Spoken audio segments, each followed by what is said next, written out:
ইউক্রেনে একটা বড় ধরনের হামলা করেছে রাশিয়া। যে হামলায় 18 জন মানুষ মারা গেছে, আহত হয়েছে শতাধিক। এই হামলাটা করার আগে রাশিয়া একটা ঘোষণা দিয়েছিল। মানে রাশিয়া বলেছিল যে তারা আকাশপথে একটা জোরালো হামলা করবে এবং ইউক্রেনে থাকা যে বিদেশি দূতাবাসের কর্মরত যারা আছেন, অর্থাৎ রাষ্ট্রদূত যারা রয়েছেন, তাদেরকে ইউক্রেন ছেড়ে নিরাপদ জায়গায় চলে যাওয়ার জন্য আগে থেকে রাশিয়া বলে দিয়েছিল। বলার অপেক্ষা রাখে না যে ইউক্রেনের সাধারণ মানুষ এবং অ্যাম্বাসেডররা, ডিপ্লোম্যাটরা, তারা কেউ এই ঘোষণায় পাত্তা দেয়নি।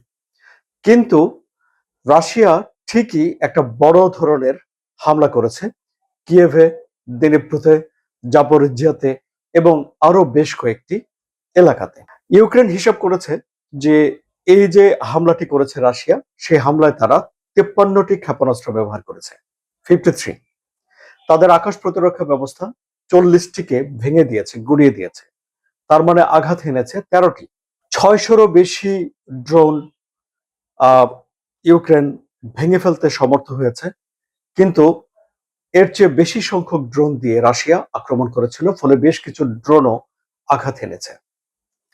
এখন ইউক্রেনের প্রেসিডেন্ট জেলেনস্কি তিনি এই হামলায় আক্রান্ত হওয়ার পর নতুন একটা আহ্বান জানাচ্ছেন যুক্তরাষ্ট্র এবং ইউরোপে তাদের বন্ধুদের প্রতি। কেন এই আহ্বান জানাচ্ছেন তিনি?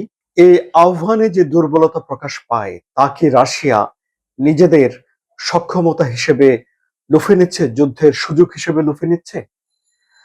এবং রাশিয়া এই যে ঘোষণা দিয়ে আক্রমণ করলো, এটা কি এমনিতে আক্রমণ করার চেয়ে একটু ভিন্ন কিছু হয়? এই সব কিছুই এই কন্টেন্টে আলোচনা করব। আসসালামু আলাইকুম সুপ্রিয় দর্শক, শুভেচ্ছা জানবেন।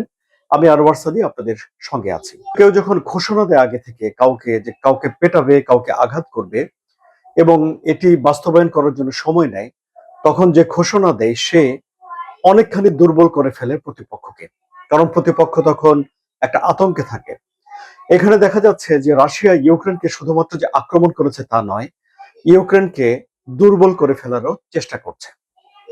আবার ধরুন, এখন ইউক্রেনের প্রেসিডেন্ট ভ্লাদিমির জেলেনস্কি যুক্তরাষ্ট্র এবং ইউরোপের মিত্রদের কাছে আহ্বান জানাচ্ছে যেন তাদেরকে আকাশ প্রতিরক্ষা ব্যবস্থা সরবরাহ করা হয়।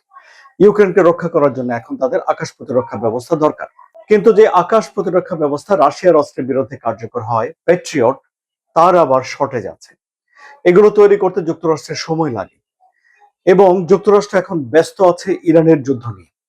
সেখানে যুক্তরাষ্ট্রকে ব্যাপক অস্ত্র নিয়ে যেতে হচ্ছে, আকাশ প্রতিরক্ষা ব্যবস্থাকে কাজে লাগাতে হচ্ছে।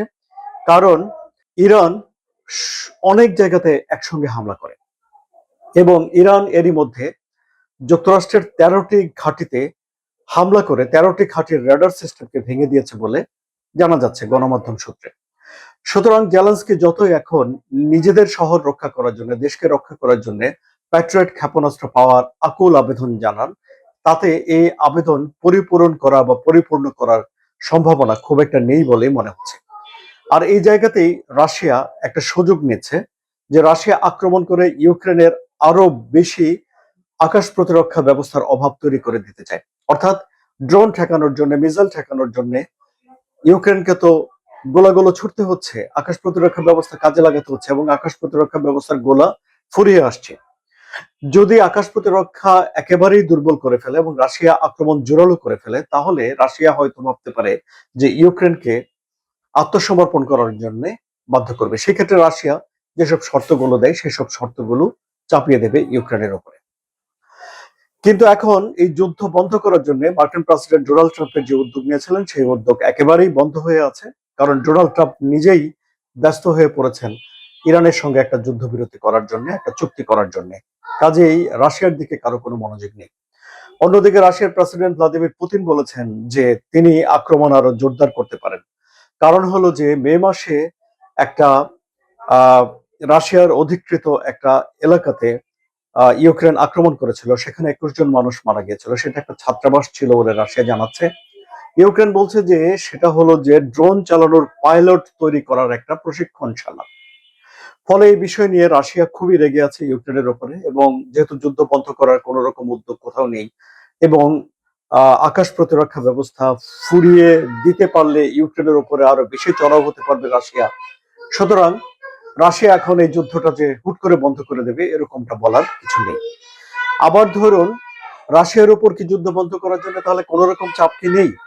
কিছুটা চাপ তৈরি হচ্ছে রাশিয়ার ভেতরে। কেন? কারণ আগে রাশিয়ানদের কাছে এই যুদ্ধটা পত্রিকায় বর্ণনা পড়া কিংবা টেলিভিশনে দেখা একটা যুদ্ধ ছিল।